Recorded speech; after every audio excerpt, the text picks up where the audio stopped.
the Try Jesus podcast.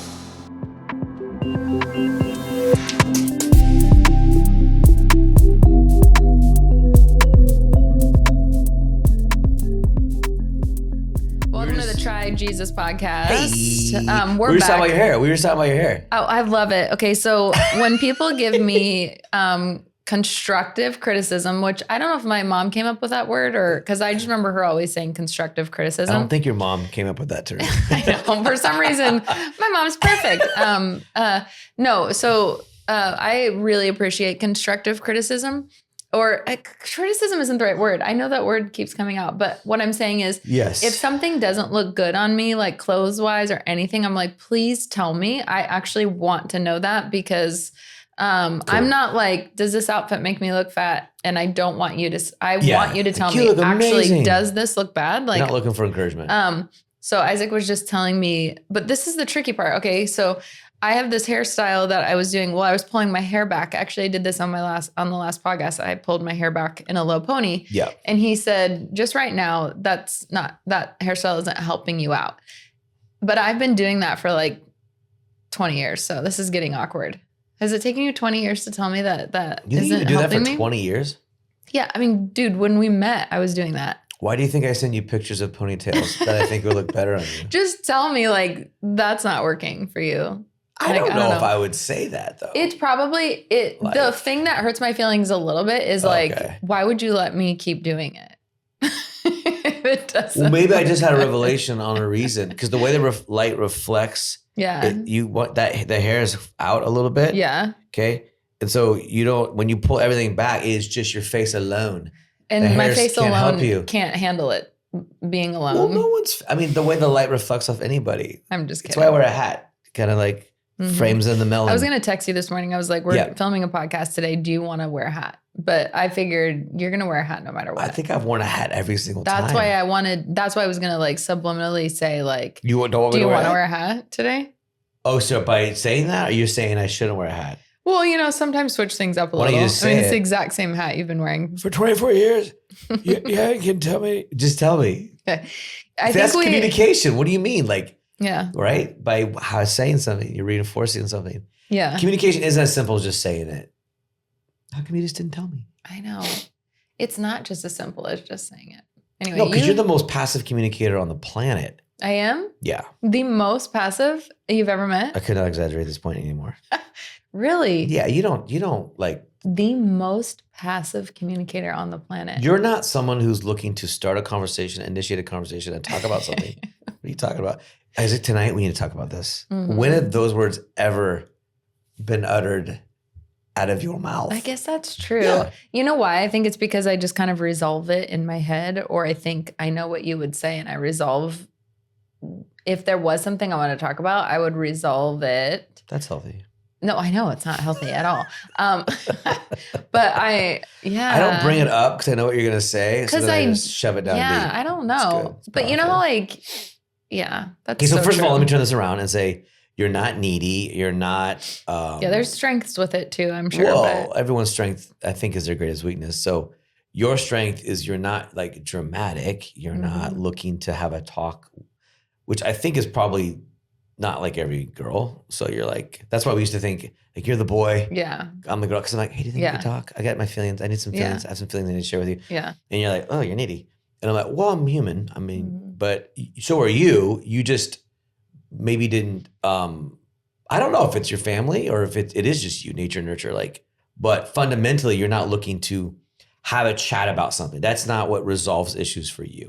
I think it is I'm a definitely classic, not looking to have a buck chat. up, deal with it. If something gets talked about, fine, but you're not looking to create those moments. And then you respond to those moments by probably diffusing, being, nice, being the better person. And I think through that, you probably like pat yourself on the back, which is a good thing, but maybe too much patting on the back going, because like you do need to, because if you express yourself, it's a blow up.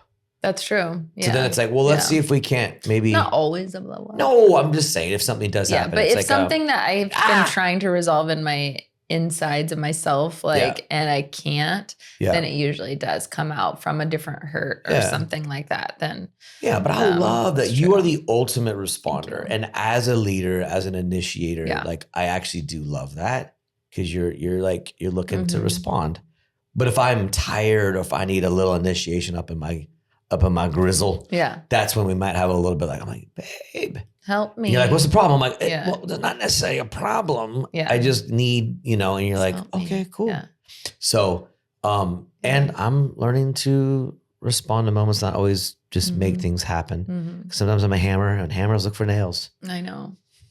Look for the thing. But anyways. You had a great message on Sunday. We talked originally about doing Try Jesus, this podcast, to be able to expand a little bit on what you preached on Sunday. I know you got to half of your message. You said you basically just did the intro, but it was about being wanted. I want to be a better preacher. That's what I want, but storytelling and preaching is, if you're called to do it, I think it's a calling. I think it is like anything maybe in church, in creative. I think preaching. So song and story are the two narratives of human history. Jesus taught, the Bible says he never taught without a story. And so I think good storytelling is maybe, a well that will be forever dug. It's like you will forever,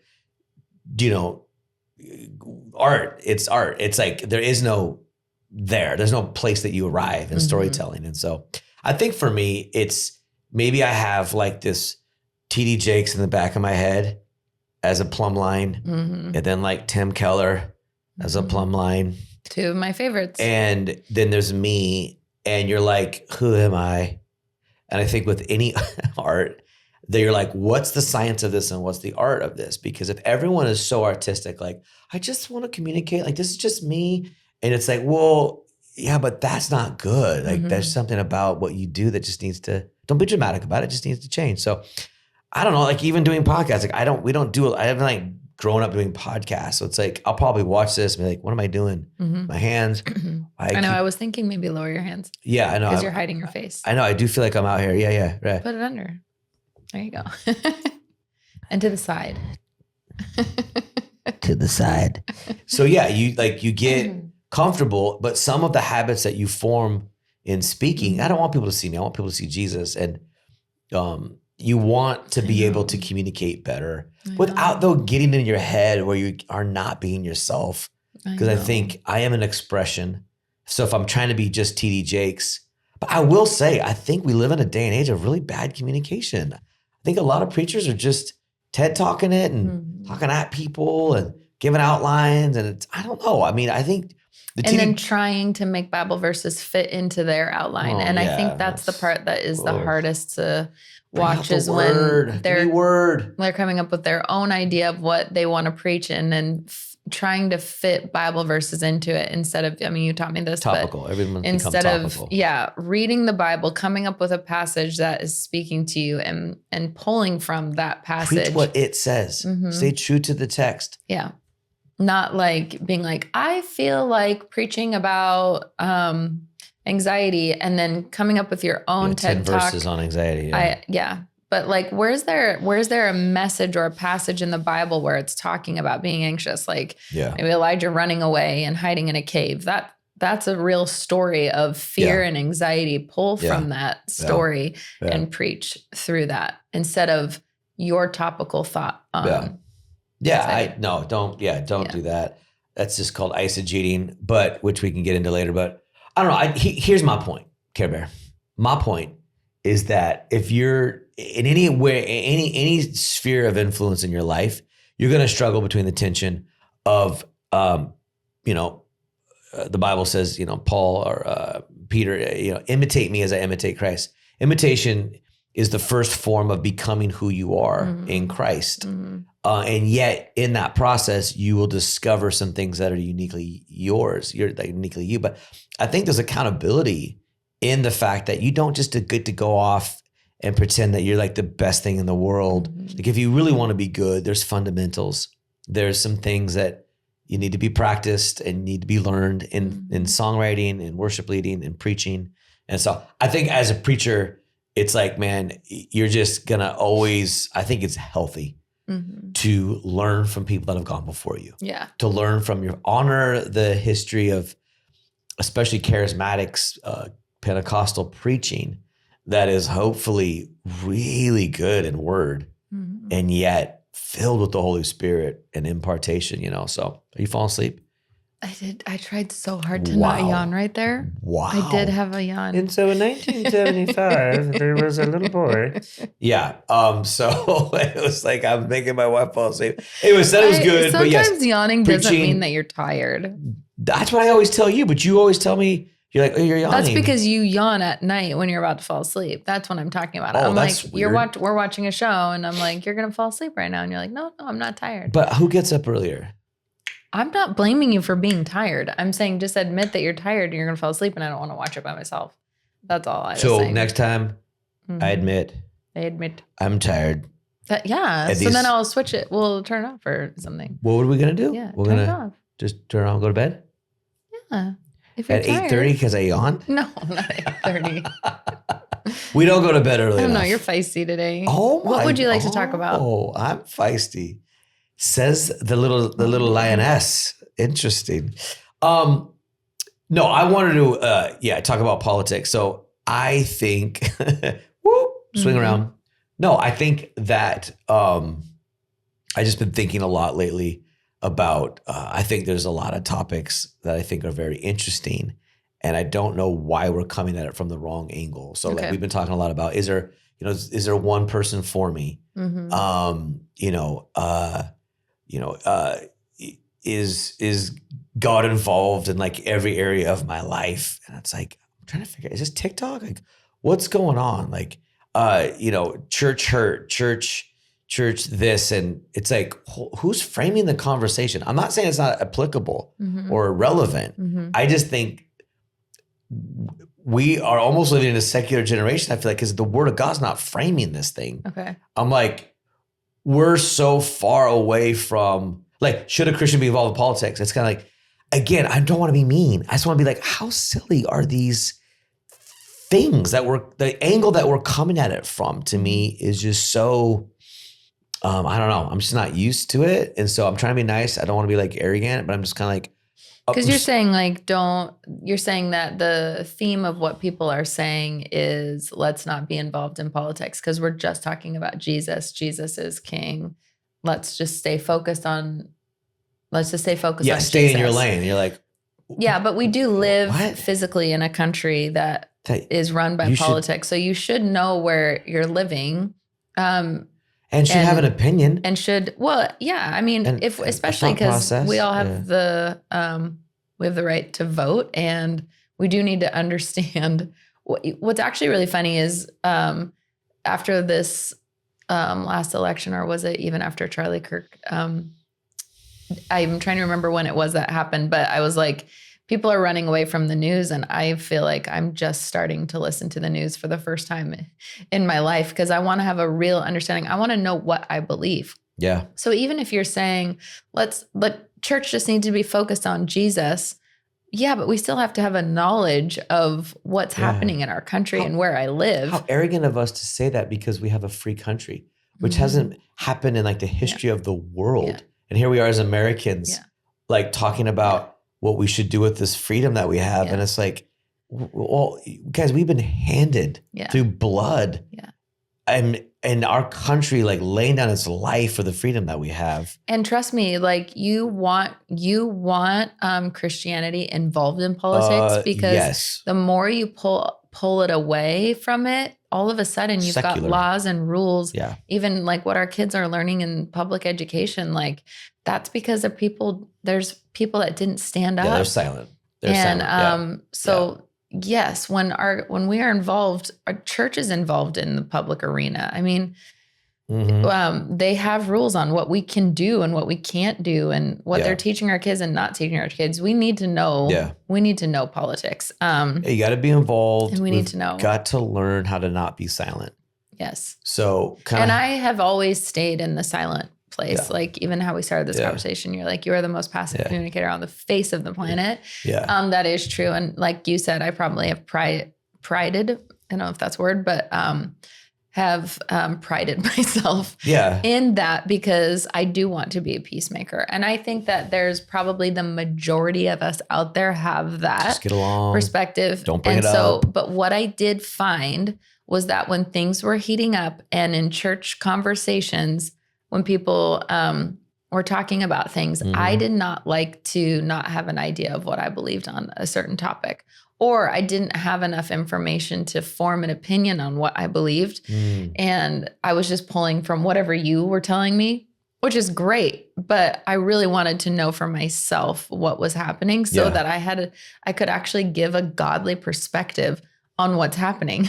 Yeah. Because I'm like, okay, cool. But if the moment someone starts telling me about something in politics, I'm like, no, I only talk about Jesus. Yeah. Or something that's happening in our kids' schools. And should we stand up for this? No. I only talk about Jesus. I'm like, okay, at some point you actually have to have an opinion and you have to find out what is happening so that you can stand up for what is right.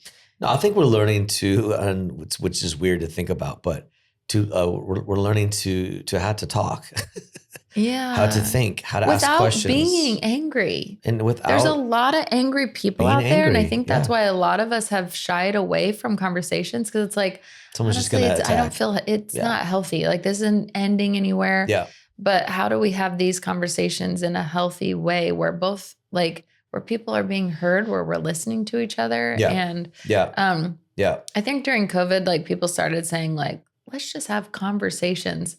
And even that started to go sour because it was like, I don't know. It just didn't seem like it was profiting much. So well, I think that was, let's be agreeable. And that's why. That's what it is. It's like, let's have a conversation so we can show everybody how agreeable we are. And it's like, that's probably not the point. I do think that the more I learn to, I'm a talker but I did get, I think, kind of lazy in my ability to interact with people and truly like have a conversation without being triggered, without being offended. I think one of the hardest things is that a lot of people will say something that is sort of to me ignorant, offensive, wrong. And to engage consistently in those conversations, it gets easier. If you listen to like two podcasters that you really like and that they talk, like Sam Harris is an atheist who, discusses things with Jordan Peterson. They can get along. Now, their first conversation was heated. And I think Sam like walked away. And it was like, and that's what happens when you start talking about politics is you initially just get shocked by I was talking about before Trump was elected, talking about Biden with someone and talking to this younger person who doesn't watch the news. They just read stuff. And I'm like, he looks like he's like not there. Yeah. And they're like, what are you talking about? But I was talking to someone who doesn't watch the news. They hadn't watched him, And I was just sitting there and I was like, what are you talking about? And you're talking with someone in real time about something that you can't believe that person doesn't see something. And I literally was processing like, I'm not attacking the guy. He just looks like he's not there. And it's like, oh, how do you know? I'm like, then so all of a sudden we went from having a conversation to sort of having a debate. And it's that's like, what I don't want. I know. I don't want to just sit and debate people. So let's go slow. Go slow. Yeah. And you can come in a little hot. I come in very hot. Yeah. And I come in with nothing, probably. But like, I just think that you're. I'm not looking to have heated conversations with people. I'm not looking to pull out. But are you looking to have honest conversations? I guess I think so. That would be the goal, right? I like to have deep conversations. Deep. So like, I had my mom's old best friend. She used to say, let's talk deep. And I still love that feeling of like, let's talk deep. So I'm not like looking to have like controversial conversations. In fact, if I know that someone has a different opinion than me, I'm probably not going to talk to them about that certain thing. Yeah. But I do want to have that deep conversation of like, how are you doing? Yeah. I guess the hard part is for me as a preacher, I do want to help people change their thinking. And so like I have a perspective on our country. And so when someone is saying something about our country, I don't want to be defensive, but in some ways, it just, I think the key is to settle down. And I'm learning to take a little more time to not hit them with a talking point. Yeah, you hit. That's my thing. This guy one time was bagging on TD Jakes. And again, right, it's like one of those things like I can be triggered by. If you're bagging on the church, you know, you're bagging on the Bible, and you're just being silly and you're saying silly things. I think there's smart things to say, but you know, I don't know. I felt like it's a little silly. And they're like, I can't believe a preacher could make that much money. And I know the backstory to some of those things. And so it's like, yes, in Bible college, it would be like, listen, bam. So hopefully the older you get, silence is not an option. Slapping people upside the head isn't an option. But you can start asking them questions to pull it out of them. Well, like the actual. I think just taking a deep breath, saying, hey, you know what's funny about that? And just relax. Stay relaxed. Yeah. But then I was talking to him about how TJ's blew up overnight. And, you know, guy was getting like 100 invitations a day. Yeah. So he was trying to get churches to get together and rent out stadiums and stuff. And he would come and preach. And I don't know, a lot of stuff is just just a judgment from social media onto things. And so, yeah, when I hear stuff, but I do think we're supposed to be preachers of the gospel and truth. And it doesn't mean opinions or perspectives on preachers and church is all true. But if we disengage, typically what fills the void, actually not typically, what always fills the void is the lie. Most people who are truth tellers are living their best life. People who love God, love church, love their wife, raising kids, doing something productive, don't have time to go out and protest in the streets, go out and protest on social media. I mean, typically protesting now has become this like profession. And it's someone who's like, to me, is like negative and always has a problem with something. Doesn't mean you can't go protest. I'm just saying the person that typically is drawn towards that is angry. And a lot of us aren't angry. Like I'm not angry, actually. I love my life. I love God, what God's done in my life. And so we typically don't, I think for you, actually find it boring to like get engaged in something where you're like, fine, if you don't like that or something like that, that's fine. That's not a big deal. But you will get your button pushed. And I think if you do, which you have, your emotions typically will go foomp, which happens for all of us. And so we're now trying to get our emotions down so that we can just be like, abortion.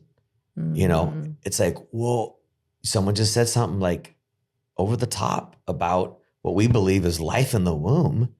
And someone just says that, well, the church is, you know, hated on teenage girls and made them feel bad. And it's like, okay, I don't even know where to start with that. Yeah. Opinions on certain sides, especially I think the kingdom of this world, the kingdom of darkness, it hits hard and it's got some rejection in it. It's got some lies in it. And it takes a second to go, hold on, I don't even know what to do with that. Because like it's like when you blow up a Vegas casino, it takes 3 seconds to take that thing down. That's what people are doing. Well, the church, you know, and you're like, so to build an argument, to build a hotel, it's a lot harder. It's so much harder. So we've got to be really careful about what we're tearing down so quickly. Well, yeah, but what I'm saying is a lie can go in and just snipe the thing and just go, well, our family is, families are, men are, marriage is, well, marriage ends in 50% divorce, so why get married? So when someone says it on TikTok, you then have this whole truth and argument you have to build up to help that person see it. It's okay. Yeah. Lies and attacks are very quick and very easy, and they destroy. To build things takes a long time. Yeah. Conversations take a long time. Good, healthy, but it doesn't mean we shouldn't say something. Yeah. Doesn't mean we shouldn't get involved. I know. It's so true. There's one thing, and I don't know if this is on this topic, but one thing that has like gotten so crazy is saying Christmas and how like controversial it is to say Merry Christmas now. Like I run a few social media accounts. So silly. I know. I run a few social media accounts for people, and we're getting ready and making things for the holidays. Like, what do you want to say on Christmas Day? What do you say Christmas Eve? And so I made this beautiful like Merry Christmas graphic. Okay. And the person wrote back and said, hey, let's, I won't use the word that he said. I don't want to make people angry So let's not use the word Christmas. See, he thinks he's doing something good, but he's not. And that's what was so tough. And then there's all these articles on Portland, how they don't call it the Christmas tree. They're calling it the tree. So here's the tricky part. That when you think about it objectively on the outside, you're like, okay, it makes sense because we've got Hanukkah. Yeah, first time you're like, we've got New Year's and all these things. And doing you're like, a nice thing. Okay. But it is a Christmas tree. It's Christmas tree. And it is Christmas Day. Yes. And it's Christmas Eve. Yeah. So the majority of us are celebrating Christmas, but now we're not allowed to say it. See, Happy Hanukkah isn't offensive, but Merry Christmas has become offensive to people because we're calling it. And what are the other holidays? There's Kwanzaa or it was something like that. But anyway, it's like it's Christmas. So that's like talking about the skyscraper coming down in 3 seconds. It was like all of a sudden I'm like, when did saying Merry Christmas become offensive? We're not allowed to say it. Because a few people in power thought they shouldn't offend people. Yeah, Walmart was like, this is the first one I remember, like maybe 5 or 6 years ago. It was like, we're not saying Merry Christmas anymore. We're saying Happy Holidays. And originally you're like, okay, I guess that's kind of okay. But then all of a sudden, like you feel it, like we just had our big Christmas at the park event in Vancouver, and Vancouver's trying to be like this really progressive city all of a sudden. Like watching the Instagram and stuff, I'm like, why are we celebrating all these things? Like what is happening? It was not like this 5 or 6 years ago. No, here's the thing. Wait, let me say this. Let me finish really quick. Say it. Because when we started Christmas at the park, it was like not even a thing. It was like everyone's celebrating Christmas. Yeah, it wasn't a thing. And now you feel this, like when I was all over the park on Friday night saying Merry Christmas, Merry Christmas. Yeah. And it's the weirdest thing. You actually feel it. Like this response of people of can I say Merry Christmas? I'm like, oh my gosh, what has happened in a decade? When it started out maybe, to be. So take ground, don't give up the ground. Yeah. And I think we've all made that mistake of being passive, trying to make peace, being a bridge builder, being kind. And it doesn't work because truth sets people free. Yeah. And so, no, it is Christmas because of Christ. You just inhaled. Are you okay? Wow. I just get so excited. See, I get so passionate is because I've done this. Mm-hmm. I've done it. Mm-hmm. And you're not helping anybody by sort of advocating for the person that is broken and believing a lie that all these offended people are right. Offended people are wrong. And just because we can say it nicer, we always can. We can always be kinder, of course. But to be silent is to let the lie that, you know what, let's say happy holidays. And it's like, fine. But no, I was at Costco yesterday. I left. She was like, Merry Christmas. Oh, that's cool. I guess good job, Costco. I don't know. Costco's done some funny things in the past, but we should speak. We should talk. Yeah. We got to get engaged and we have to take back ground, not in some aggressive, weird way. Okay, just because you had some weird uncle getting all aggressive about something, quit reacting to the one person that like ruins good, healthy political conversations, religious conversations. Well, we shouldn't talk about politics and religion. Oh, you mean the two most important things that shape our lives? No, let's learn to talk about it. And the more you talk about it, honestly, you'll realize that someone doesn't want to talk about it. Yeah. They're so angry. They just want to say, well, I don't like Trump. Well, I don't, the church is just wants money. You're like, let's talk about that. They don't want to talk about it. No. So let's keep talking and help get to the bottom. And usually those people are just hurt. Their lives are broken. So we do need to be gentle. But you know what's going to set them free? Probably not my hug. I will give them a hug. I will love them. But the truth of why that person is so angry at Christ, I'm not angry at the Easter Bunny. I don't believe the Easter Bunny exists. People know God exists. And they've believed a lie. Well, and there's an enemy out there trying to deceive 100%. And to kill and destroy. But we have to talk to them and help them understand, the parable of the talent.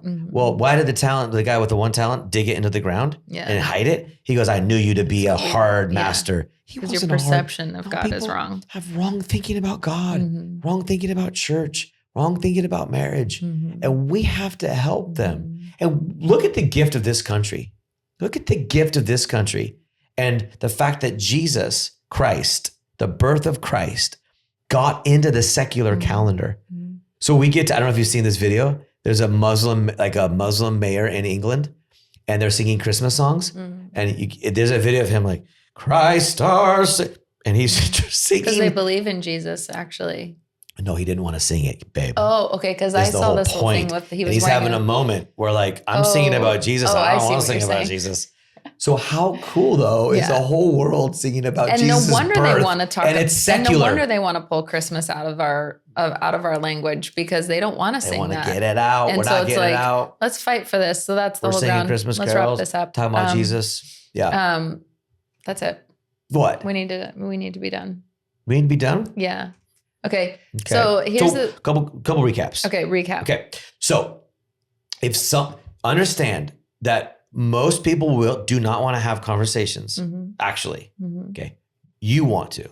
I want to, because it's called the preaching of the gospel. Mm-hmm. So whether we're talking about politics, whether we're talking about an issue of politics, most politics now are around they've become religious. So we used to be able to talk about whatever, but now they've gone into the realm of like, I'm a Baptist, you're a Pentecostal. Let's not talk about our worship styles because we're going to fight it. Now it's, politics has entered into almost a religious realm. So tread cautiously, but tread there. Yeah. Go strong. There, take a deep breath. And yes, you'll probably want to get that person listening because they're the ones that'll throw the snipe attack. Yeah.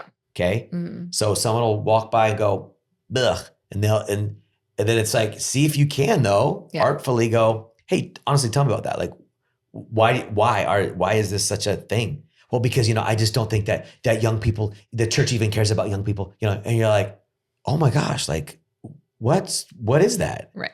And without being demeaning or whatever, but just because someone says that you're angry or you're offending them doesn't actually mean you are. So if you are, then I say sorry all the time. Yeah. I get heated all the time. But what's cool is that person knows I love them and I'm passionate. So I'll be like, hey, honestly, sorry, I got a little fired up. Woo, woo, reset. Yeah. But I really do want to know what you think about that. Yeah. And let's win people over. Let's win people over so we can win some arguments. I'm into winning arguments. I do think that a lot of the times you might not be the one that Totally. You might not be the one that wins your family over. I love that. Wait, you don't even know what I'm about to say. I do know what you're going to say. I love it. Do it so that you're hoping and praying that someone else would win your family over because you might not be able to because it might, but you get to reap the benefit when they do get won over by somebody, but do it for someone else's family as well. Like when you're having that conversation, it might be because that mom has been praying for their kid for years. And then you get to sow that seed that really could change somebody's life. One waters. But those are seeds. Conversations are seeds. Mm-hmm. Yeah, I love that. Okay. We love you all. Hand hold. That's good. And I'll never wear my hair in a low ponytail again. Thank you, Jesus. No. There's a certain type of ponytail. Okay, we'll low ponytail, I said. All right. Okay, we love you all, and we'll see you next week, Tuesday. Try Jesus Podcast. Joy to the world, the Lord has come. Okay. Let her Goodbye now.